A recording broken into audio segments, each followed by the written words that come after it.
Good afternoon. Welcome, viewers, and welcome, candidates. Today, we're hosting Oakland, California Council District 1 Candidates Forum. We will be voting for the next City Council person to District 7 this November 3rd, 2020. District 1, this coming November 3rd, 2020. These forums are normally in person within the community. However, due to the circumstances of the coronavirus, we're now live streaming in the comfort of your homes.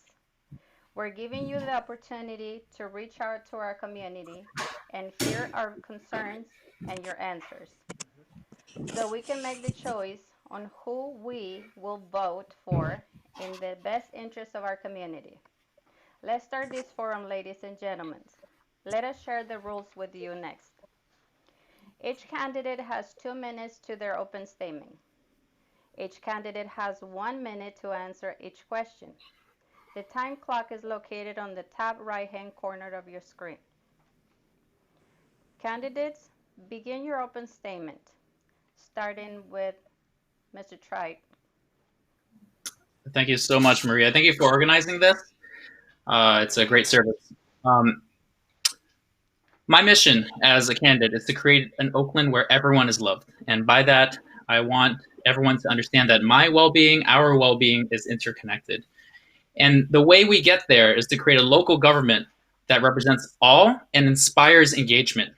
And so I would be honored to lead District 1 towards this vision and this mission. And in this campaign, to go towards that vision, we are taking only $35 per person to ensure that we engage everyone in the process, not just raise money from a few. We want to talk to everyone, not just those who already vote. And we want to additionally create an online voting system where you get to weigh in on the decisions I'm making on the council. So a little bit about me. I'm a refugee, born in a refugee camp from parents seeking freedom. I was raised in the inner city, Philadelphia and Atlanta. Now I'm here. I saw a neighbor of mine, a Black artist, unable to pay his rent, and I did not see effective action being taken in Oakland on housing. And we're all here because we love Oakland, but this lack of effective representation causes ineffective action on homelessness and housing, and we have to have a government that represents all voices. Currently, people don't have the time nor the energy to get involved, and we have to go to them and do what we can to get their voices heard. So again, we only take $35 per person. We're going to create an online voting platform, and I'm committed to engaging everyone in this campaign and while I'm in office. And I would be honored to lead Oakland as council member toward that city where everyone is heard and loved. Thank you, Mr. Trite. How do you say your last name? It's no, the G No, is somewhat silent. Trite, no. Okay. Mr. Kalb. Thank you. And thank you again for organizing this important candidate forum, especially during the health crisis that we're all facing right now. We should all remember that the keep our distance, the sooner we'll be able to get back together. So it's very important that all of us maintain our safe distance and wear gloves and masks if you can. So I love living in Oakland. My wife and I have lived in Oakland for quite a while. I ran 8 years ago because I care very much about our city and our residents. And I had the policymaking and public service and community service experience and background that made me well prepared to be an effective council member. And I'm proud of the fact that a few years ago, Oakland Magazine said I was the most effective member of city council. But nevertheless, we still have a lot of work to do.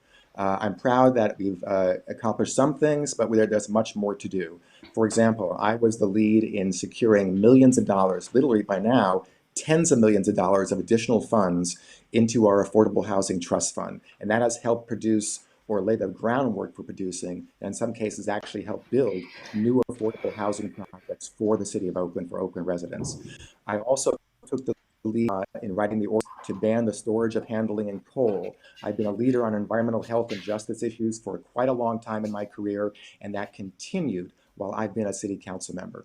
I'm also proud of the fact that I created an innovative city OUSD partnership to reduce chronic absenteeism and truancy in our public schools, especially elementary schools. And I wrote the charter amendment with others to help create a civilian police oversight commission for Oakland. And while it's important to have oversight, it's also very important to make sure we have a well-staffed and well-trained and robust police force to help reduce crime and respond to 911 calls. There's a lot we need to do. Homelessness, more affordable housing, public safety, environmental justice, and on and on and on. We have a lot of issues to deal with. I'm proud of the progress we've made, but we have a lot more progress to make. And I'm happy to talk about that throughout this forum and throughout the campaign. And I hope the public will once again allow me to continue to serve them as I've been. Thank you very much. Ms. Walton. Hi, everybody. My name is Stephanie Dominguez Walton, and I am a proud Oakland resident for the last 15 years. I love this city. What attracted me and my husband to it and made us come to the decision to raise our family here was that Oakland is truly an ethnically and socioeconomically diverse place. I felt very at home here as a person of color. I loved the spirit of inclusion and inclusivity. Oakland has changed in the last 15 years, and the Oakland today is quite different from the Oakland I moved to with my infant son in my arms. We are facing homelessness in proportions like we've never seen before. In the last 2 years, homelessness has increased by 47%. So this is urgent. We need housing. We need affordable housing. We need leaders who are going to put in place systems that allow us to streamline the permitting process and the financing for affordable and low-income housing. But right now, we're faced with something that we've never seen before in this COVID crisis. And I am in the community and have been organizing to get families and low-income children who are food insecure food through supper programs that I had reinstated at a school where I volunteer in the district, and subsequently district-wide, the supper program is now back in place. What I've been doing in our shelter-in-place period is making sure that some of those families who don't have transportation to get to where the food is actually get the food through deliveries. And I'm personally making those deliveries and working with OUSD and the food bank to see to it that kids aren't going hungry.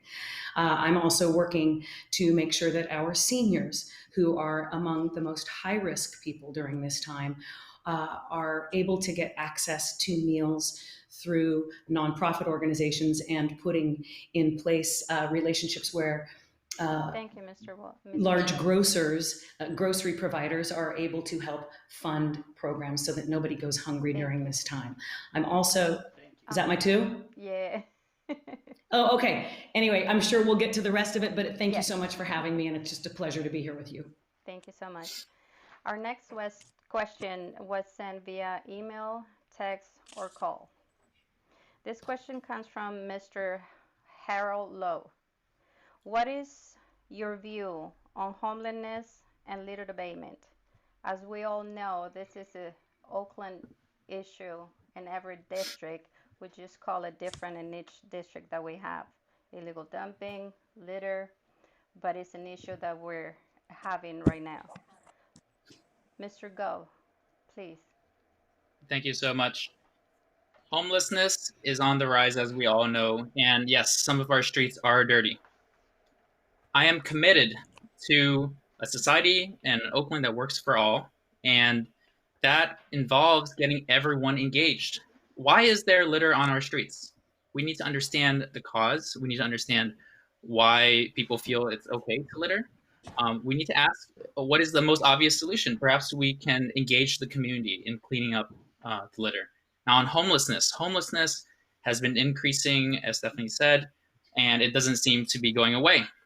And we need to address homelessness. In the short term, we need to stabilize the homeless, ensure that they have the health care they need so that they don't get worse, and then end up in the hospital, which costs us more money as a city. And then we also have to address the long term of it, which is the source of it is a lack of affordable housing. It's the bottom rung of the economic ladder falling into the streets, and we have to take drastic action, which involves engaging the entire community to see what people are willing to give up. Thank you, Mr. Go.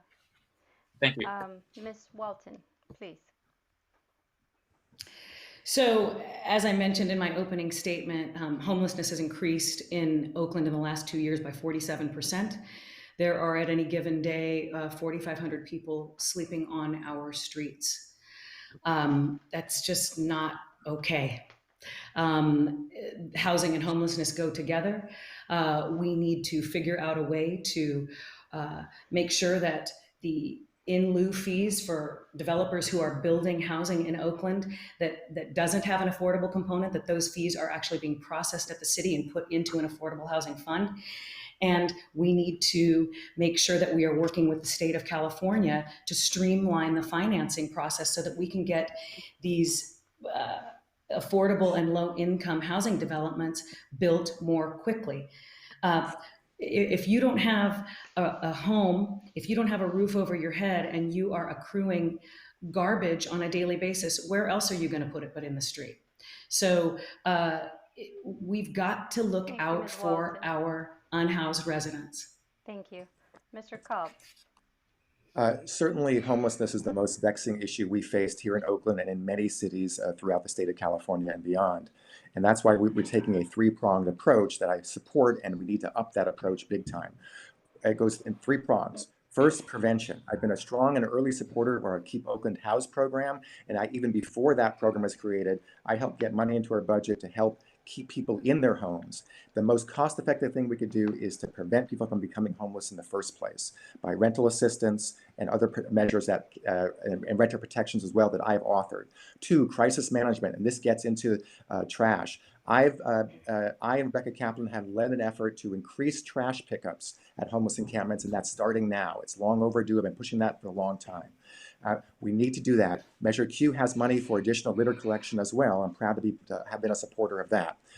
We need to make sure that we keep the encampments, the size of the encampments in a contained and manageable fashion, more servicing, more trash pickup, and then we need more low-income housing. Okay, thank you. More to say about that later. Thank you. The next question is from our Temescal area. And I'm going to give you a minute and a half because it's a little bit more to answer to that. What would be your top 5 priorities in your next 2-year budget cycle? Mr. Go. Okay, sorry, what is your next? Repeat that question again. Top Sure. priorities? Top Yes, 5 priorities? Top 5 priorities within the next 2 years of your budget cycle. My top priority is more affordable housing. We need to ensure that everyone is loved, and that starts with allowing people to be rooted in Oakland so that they can thrive. That requires a large-scale effort, which requiring many people behind it.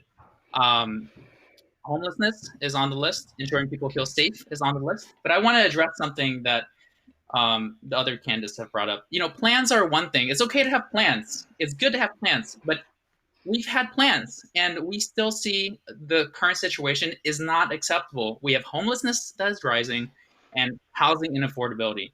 Plans are not enough. Accountability is what we need. We need to lower the barriers to engagement, ensure that every resident knows who their council member is. I walk around the district, people don't even know. We have to go through the hard process of getting people engaged so that we have more resources. Everyone I've talked to wants to contribute to the solution. It is up to us, it is up to me as a leader to build a team to engage them in this process. We have more than enough resources in the Bay Area to provide housing for everyone and to ensure that no one is homeless. Thank you, Mr. Go.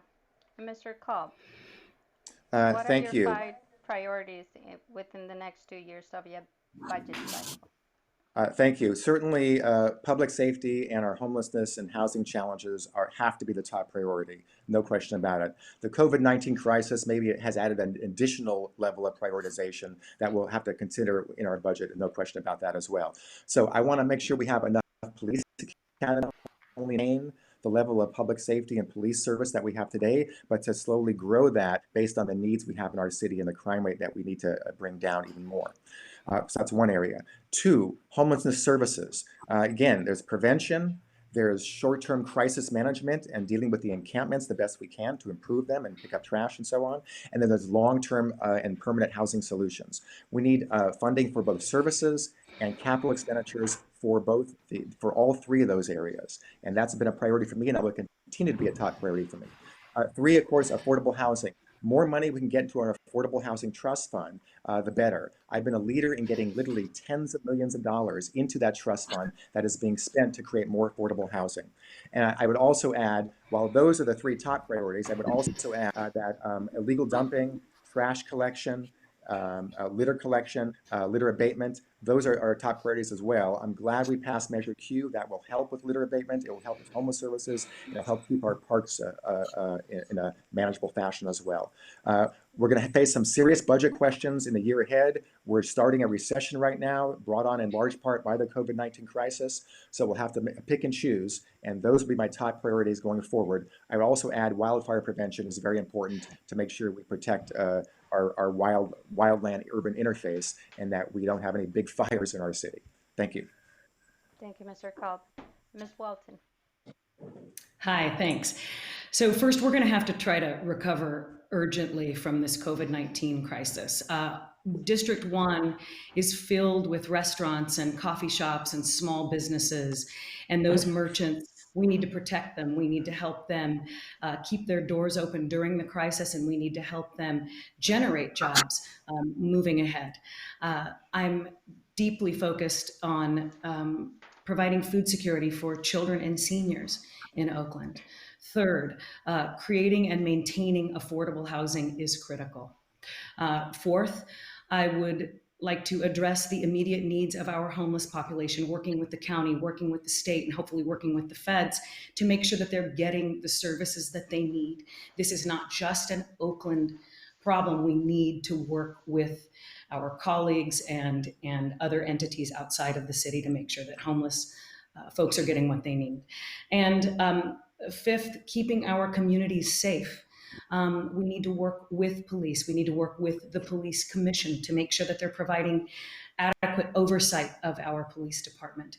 At the end of it, when we're in trouble, we call on our police to keep us safe.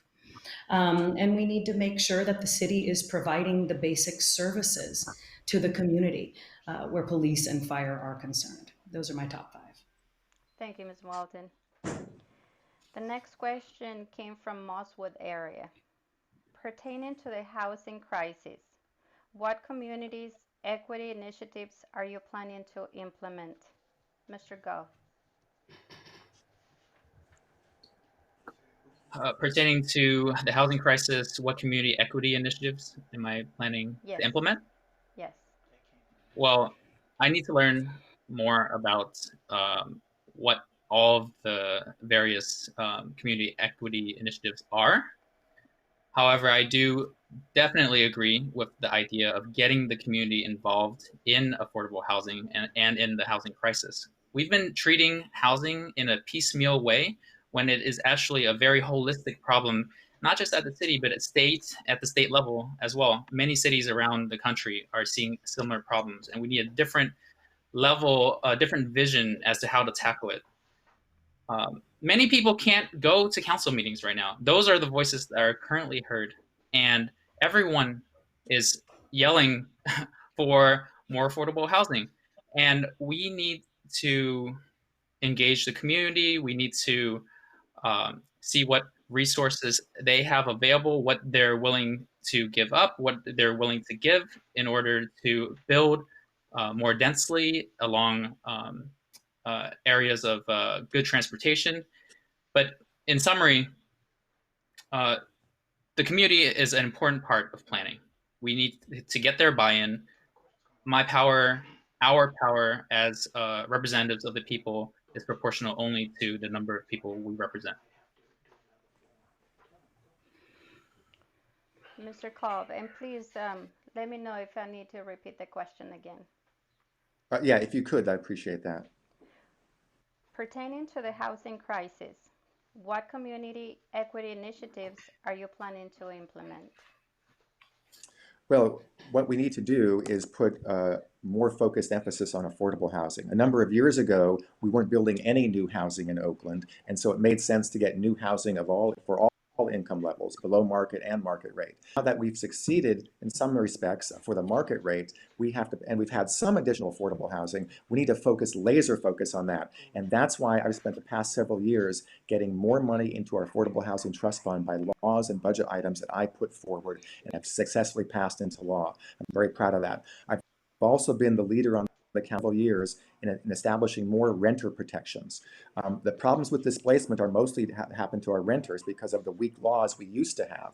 And I was been the lead author or co-author of several new laws that we have to protect our renters, especially low-income renters, and also providing funds for legal assistance for a renter population so they don't get displaced and out or evicted in a wrong manner. So I've been a leader on that. I will continue to push to keep our renters in Oakland. If you work in Oakland, you should be able to live in Oakland. And some people can't right now, and some people it's hard.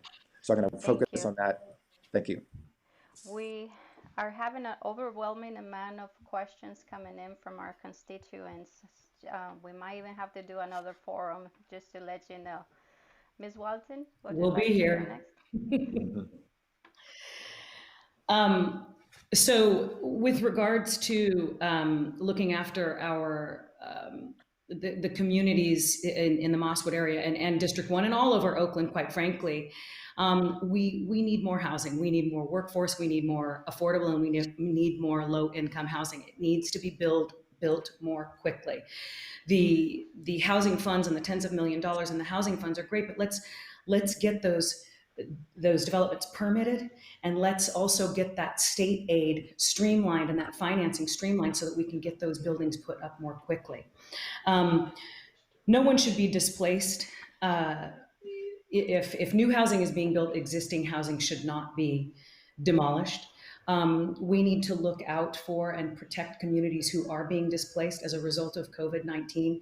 This is going to be devastating to people who are a paycheck away, and in some cases that paycheck was 3 weeks ago. We have got to make people who are living on the margins a priority moving forward.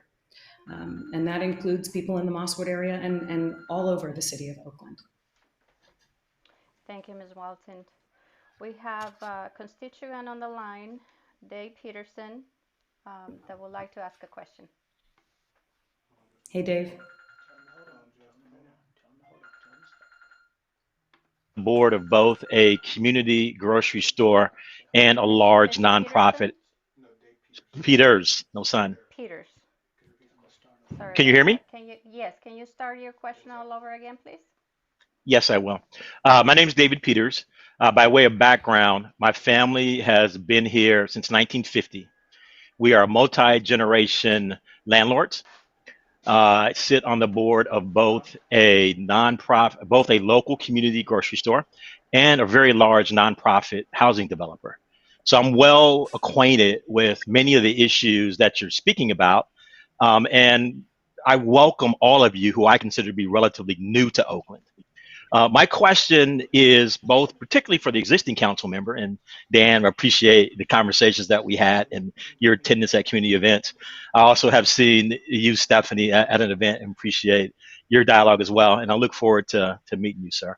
There is a proposed new TOPA ordinance that's coming out. I've heard a lot of talk about protecting renters. I've heard no talk about centering racial justice and equity for long-term, multi-generational Black Oakland landowners, family owners, property owners, and landlords. And so while many people talk about the crisis in housing now, for Black folks, we've had a crisis of housing for 100 years. We've housed ourselves.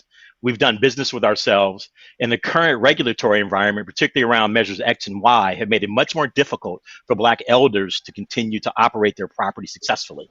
The current proposed TOPA ordinance includes a. I'm asking my question. Yes, I'm asking my question right now. The current proposed TOPA ordinance includes a provision that would allow a renter to match an offer from a buyer.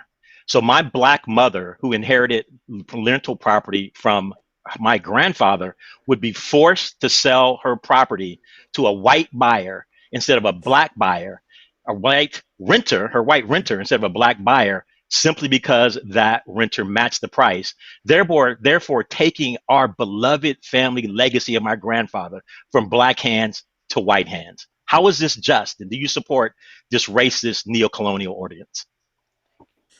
Thank you, Mr. Peter. Mr. Don Kalb. Dan Kalb, thank you. Yes, we haven't yet been presented with this ordinance, or actually there are two ordinances that you're actually talking about. There's one that deals with properties that are completely vacant, and that would allow various nonprofit affordable housing developers or land trusts to be able to purchase it if they can meet the price. And that I know for that one I support. The other one, which I think you're more referring to, I haven't yet read that. It's still in early stages, hasn't come before us yet, so I'm looking at that.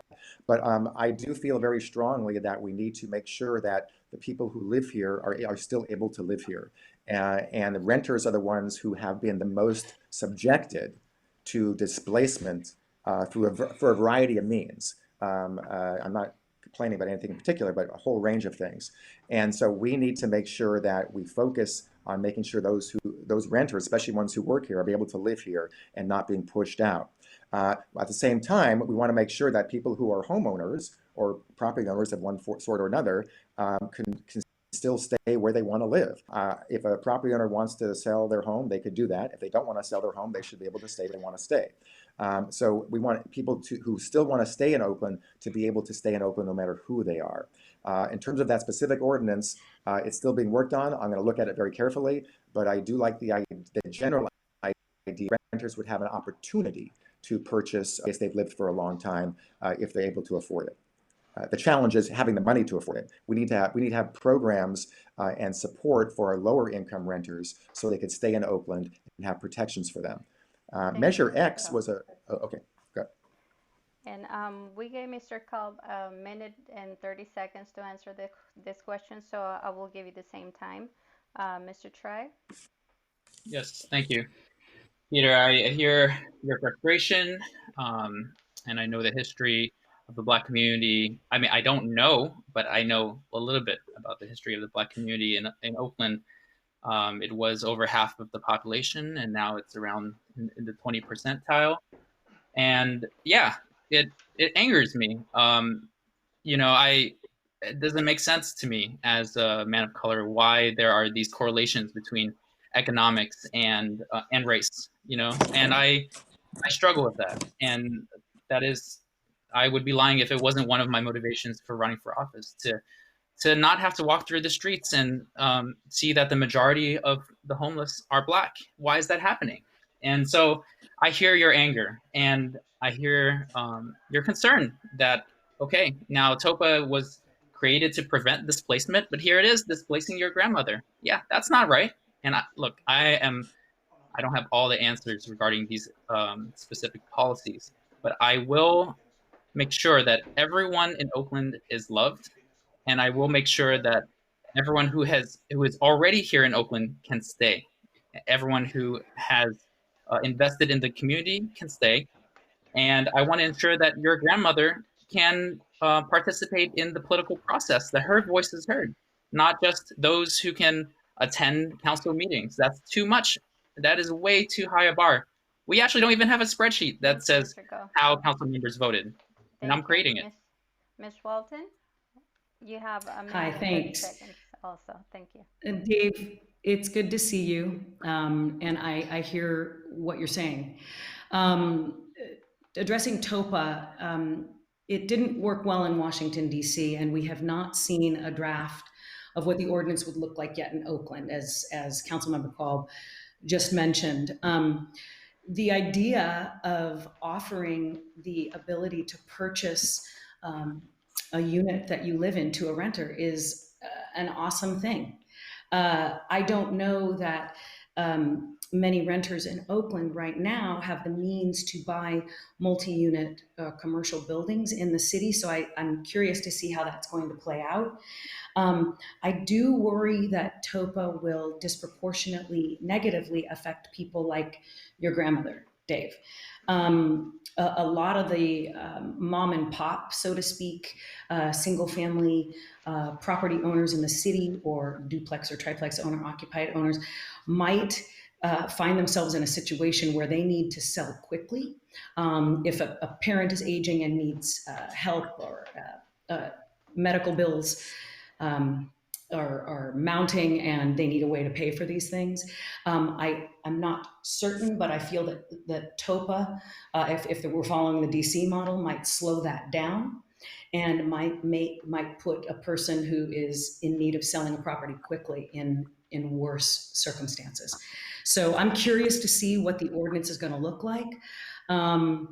But I'm all for renters who want to own, Thank you, Mr. Walton. having the tools in order to make that happen. Thank you.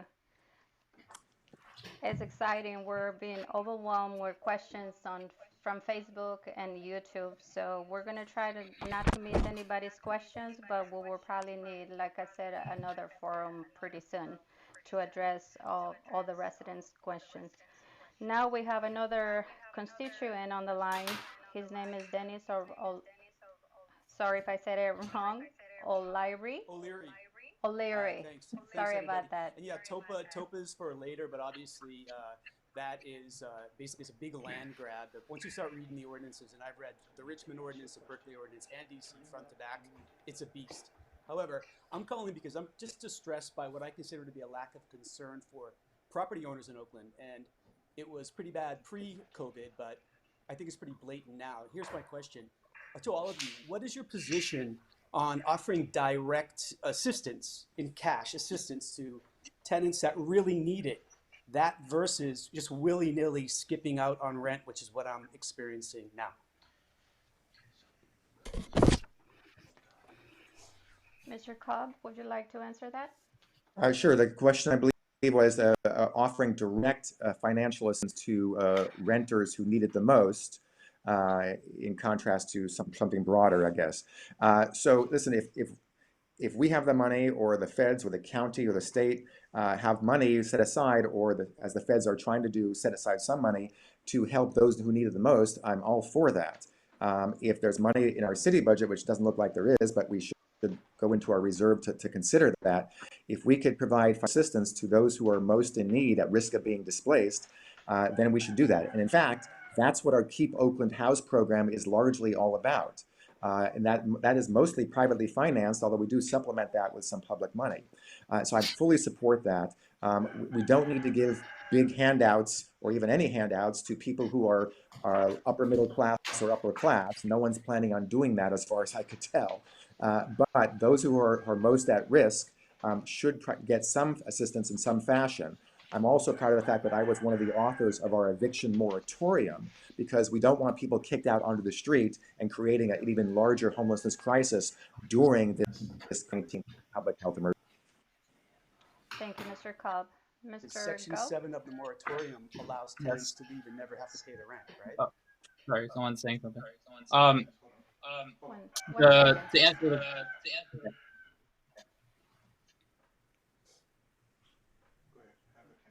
Go ahead, Mr. Do I Go. get a- You can I- can start now. okay. Yes. Can you hear me? Yes, perfect. Go Okay. ahead. The question was, do I support direct assistance, or would rather have willy-nilly, assistance to tenants? I support clarity and communication. I do not support anything willy-nilly. Also, there was a concern about property owners being demonized. Look, I am not for blaming. I am not for labeling people. That is not a powerful place to stand from. I support tenants. I support landlords. They're all members of the community.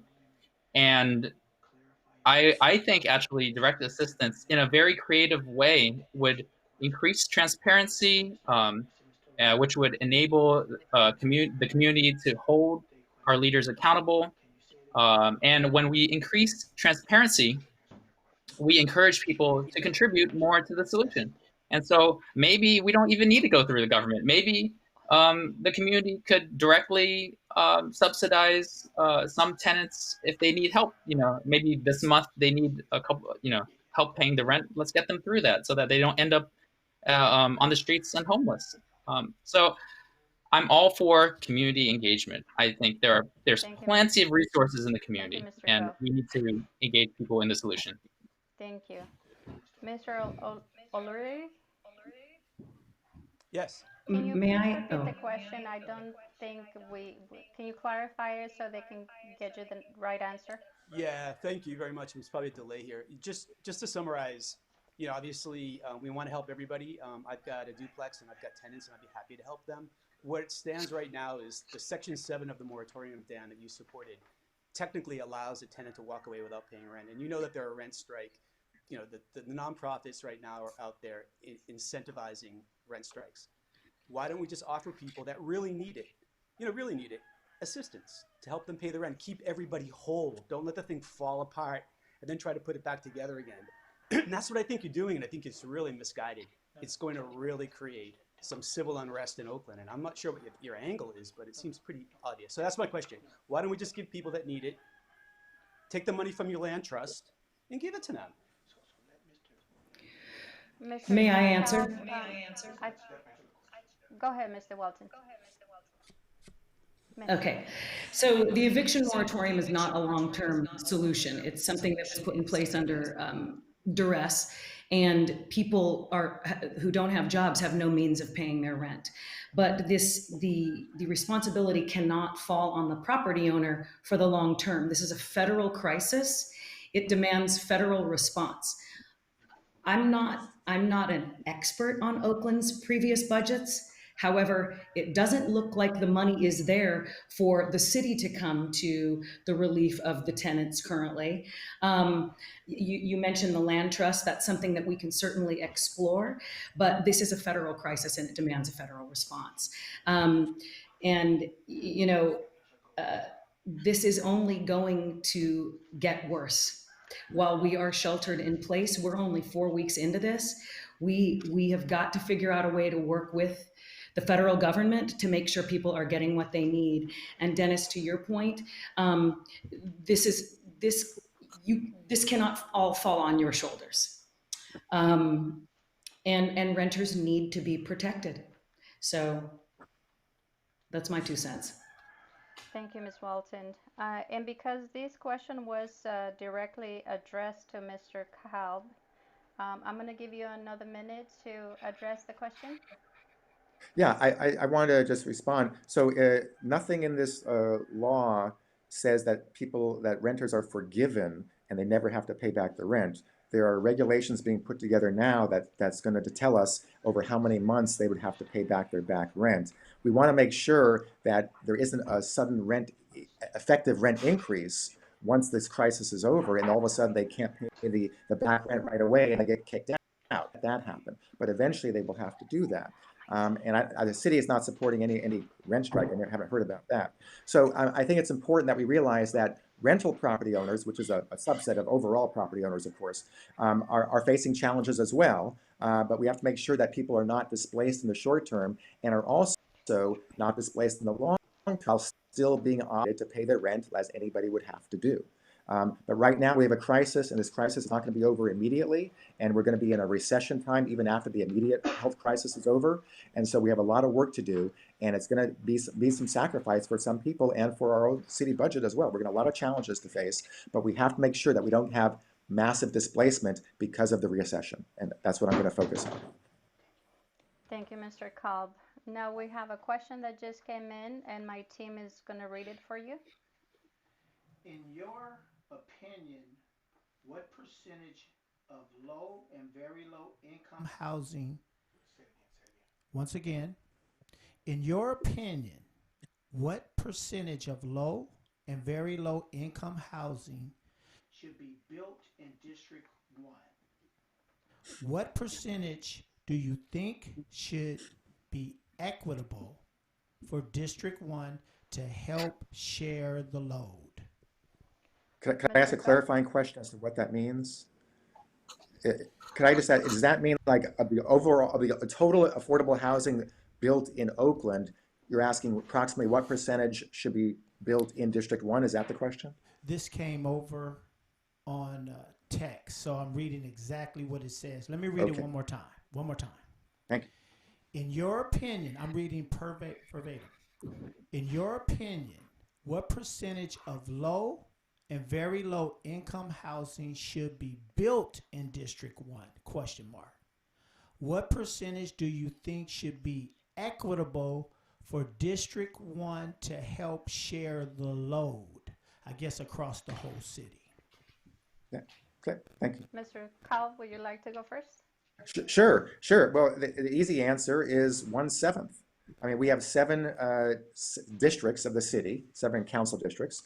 And if you want to be fair, Oakland district have approximately 1/7 of the affordable housing, below, very low, extremely low income housing. I would support that. In fact, I've been a lead effort in moving forward 2 projects. There are going to be 2 projects, happen to be right across the street from each other, on West MacArthur and MLK. Between the 2 projects, there's going to be about 125 units of low, very low, and extremely low income housing. Some of that housing is set aside for our home population. And so I'm proud of that. Other affordable housing projects that I put forward in District 1, we need more. But I want to make sure we have low and very low and extremely low income housing throughout our city, especially in areas that are accessible to transit and are relatively easy to get to from services. So there may be some parts of the city where it may not make sense because of the land costs and the inaccessibility to transit, but a lot of the city would make sense to have more affordable housing, and I fully support that. Always have. Thank you, Mr. Kalb. Mr. Go. Yes. Let's come from a place of generosity. Let's come from a place of vision of an Oakland that works for everyone, right? The vision of an Oakland that works for everyone. We're in this together. It's not about districts. Those are made up. And the housing crisis needs a holistic view. I don't agree with the 1/7 restriction. It doesn't make any sense to me. We need to bring this to the people. Ask the people in District 1, all across Oakland, what can we do together as a city to rapidly and urgently address the housing crisis? We all have to contribute to the solution. And it's not like, in that question, I hear in the background of that question something like to shoulder the load, as if it's bad to have people who as if people who live in affordable housing units are less than anyone else. I would be honored to contribute to the solution. Thank you, So Mr. I would Go. say, bring it to the people. Thank you. Ms. Walton. Thanks. So no district should get a pass. Every single district in Oakland should be providing low, affordable, and extremely low income housing. Teachers should be able to live where they work. Our restaurant workers in District 1 should be able to live where they work. The luxury of riding your bike to work or walking to work should not just be reserved for wealthy people. Period. We need to streamline the permitting process. We need to streamline the financing process at the state level so that folks who want to build affordable, who come to the city to build affordable, low and extremely low income housing can do so without exorbitant carrying costs so that these projects can pencil out and Oakland can truly be for everyone. Across the board. I'd love to see more of it in District 1 soon. Thank you, Ms. Walton. We have another text question coming in. Can you please read it to us? Graffiti vandalism is a complex, fluid attack by forcing one's will on all communities throughout Oakland. Oakland spends millions and millions of dollars a year to abate this vandalism. What's your plans to address this crime and deter it, not just to abate it, deterrence, so the millions of dollars spent yearly can go to a better cause? Mr. Kalb? We do have a on again, off again graffiti problem in certain parts of the city, and sometimes more than certain parts of the city. If it's on private property, the property owner has a responsibility to remove that graffiti in a timely fashion, and the city enforces that. Even though it's not their fault, they still have that responsibility. If it's on public property, responsibility to paint that over or fix it in any fashion possible. If we know who are the repeat offenders, they should face some level of consequences. We also have to acknowledge that we have a number of crimes in our city, and we have to focus our police resources on those crimes that are the worst of the worst. And while graffiti is a problem and we should not ignore it, it's not the most serious violent problem we have in our city. So I'm not trying to downplay the question. It's a serious question, and we have to deter it. But we have to give proportionate resources and make sure we're not taking away resources from violent crimes. I'll also say I've been a strong supporter of more funding for murals. We found time and time again that when we paint walls on public and private property with murals, those murals are much less likely to be screwed over by graffiti. And so we have mural funding. I support more murals in District 1. I've helped fund those murals in District 1, and I'm looking to fund even more. So I'm very excited about getting more murals painted throughout District 1 and throughout our city as one of the ways to deter graffiti. Thank you, Mr. Kalb. Mr. Ngo. Yes. Regarding graffiti as vandalism, we have to ask, why is this happening?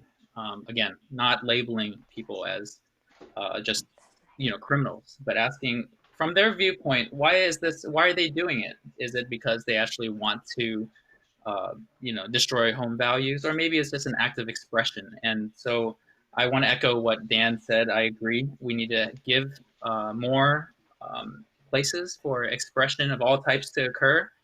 People should feel free to express themselves in art, in song, and in whatever forms they want to choose. And so I think coming from that place of compassion, we can maybe set aside areas where graffiti art, street art is allowed.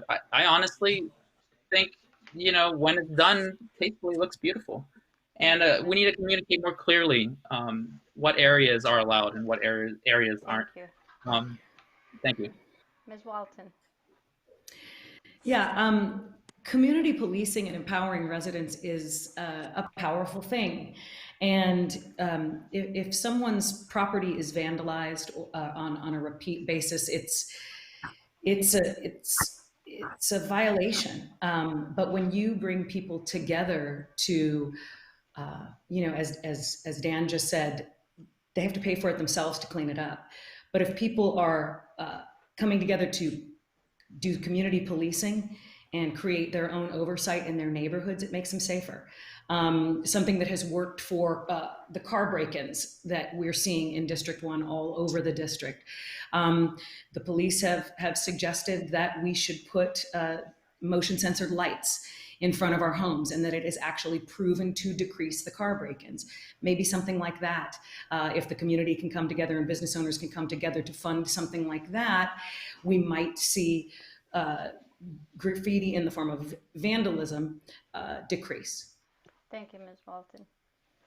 And I want to thank you, the two constituents that were live with us today. I appreciate your time and your questions. The next will be our last question for this forum, and then we'll conclude with your closing statement. This question came from Claremont Hills area. What are your top 5 priorities pertaining to public safety on District 1? Mr. Kalb? Sure, thank you. Public safety is in and of itself a very top priority. Let me just say one of those 5 will have to be wildfire prevention. That is a community safety and public safety issue, and I'm happy to say that I've been a leader on making sure we do more in our area or the wildfire area to make sure that it's as safe as possible in terms of deterring the potential for serious wildfires. So we'll continue to do that. Crime prevention, all right? I've been a leader in making sure we get more funding and have more people assigned to investigate serious and violent crimes. If you can't investigate and solve a crime, you won't be able to reduce crime. And so we've done that before. We need to do that even more so now.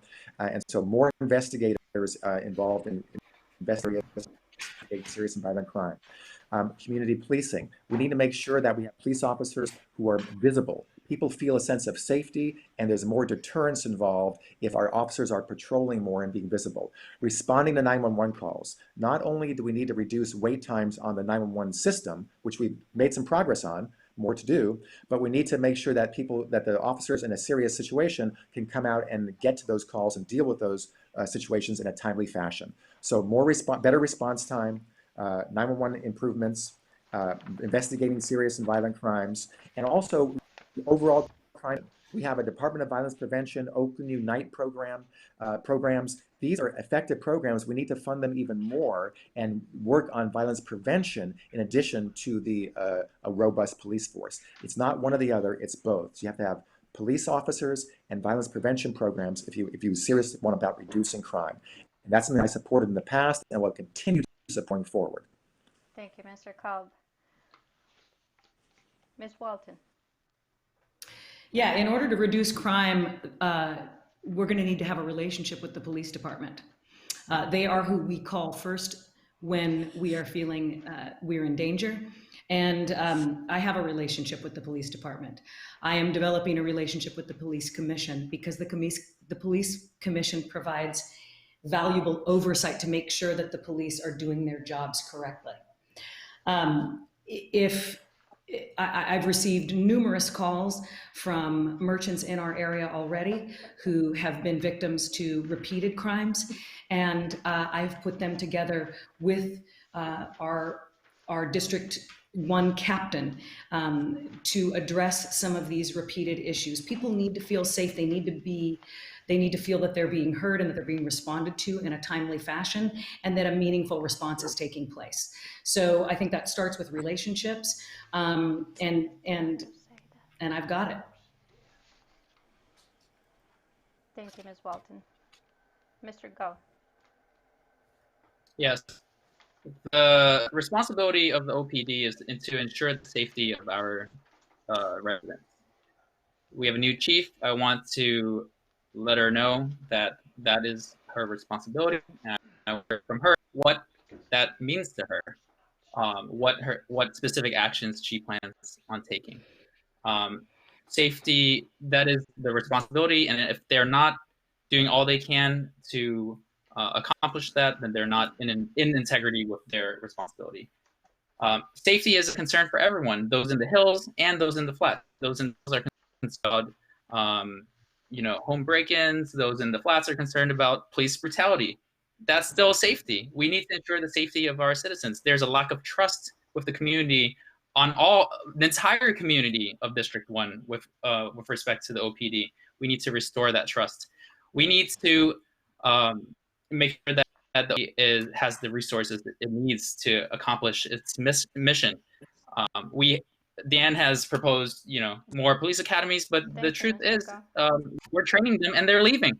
Thank you. Incentivize the police to stay. There's a 5% monthly attrition. This concludes our questions of the agenda today. Please proceed with your 2-minute closing statement in the reverse of your opening statement, starting with Ms. Walton, please. Thank you so much. I'm running for Oakland City Council because I love this city. I plan to spend the rest of my days here, and I've chosen to raise my family here, but I care deeply about every single member of this community, and I am a person of action.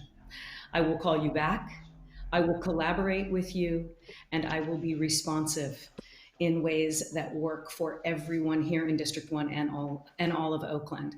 An example of what I've done in my own community, I started volunteering for elementary school, a Title I school here in the district where the majority of the kids are relying on free breakfast and lunch. There was no supper program in place when I started volunteering in late 2018. I started a program of my own, which the school district rejected, but then something amazing happened as a result. They reinstated the supper program 3 days later, and then subsequently that program was reinstated citywide. That was me as a citizen taking action. Imagine what I will do once I'm elected and able to legislate. I look forward to it. Thank you, Ms. Walton. Mr. Kalb?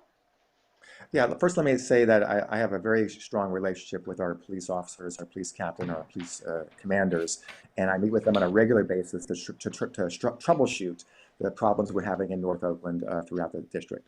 So let me just say that I love living in Oakland. I've seen our city go through massive changes, some good, some not so good over the past several years. As your council member, I'm proud of my record of fighting for affordable, safer neighborhoods, environmental justice, and a lot more. But there's more work to be done. That's why I'm running for re-election this November. I have the experience, the demonstrated progressive values, a proven record of real accomplishments, and a long-term commitment to continuing addressing Oakland's biggest challenges. So I'm proud of the work we've done. We have a lot more work to do. Let me also say that during this COVID-19 crisis, I've been working closely with Meals on Wheels, with the seniors from our North Oakland Senior Center, community members, to make sure that those who are most in need are not left behind. And I've literally checked up on individual seniors in our district on a personal basis. I've also outreached to commercial property owners, asking them to voluntarily lower their rents so our small businesses, our retail businesses, can stay in Oakland. Because if they can't pay the rent, they'll close, and then no one's going to get any rent. So it's everybody's benefit for them to be able to stay here. I'm proud of the support I have in the community. I'm proud of my support I have from Mayor Libby Schaaf, Council President Rebecca Kaplan, State Senator Nancy Skinner, Supervisor Keith Carson, and a number of other elected officials and community leaders. I will continue to work hard as I have done day in and day out. I'm considered a very effective council member, both on a policy level and on a neighborhood level, and I want to continue that work for all the residents of Oakland, and especially, thank you so much. Mr. Go. Thank you, Maria, for organizing this. Thank you, Dan, for your service. Thank you, Stephanie, for stepping up to run for office. This is not an easy task. I've never done this before, and it's super scary. This is not about who is in the office of council member. It is about the vision that we are moving towards. And in order to address the problems that we see today, we need a local government that represents all voices and inspires engagement. It is not a top-down thing. People don't know what district they live in. We need to ensure that they care enough, that we facilitate their engagement, that we go to them and inform them of what's going on. So in this campaign, I'm committed to getting everyone involved. We are taking only $35 per person to ensure that we're raising money from a wide base. We're talking to everyone, not just those who vote. We're facilitating engagement using an online voting system where you can vote on my votes in the council so that you're aware. I'm a refugee.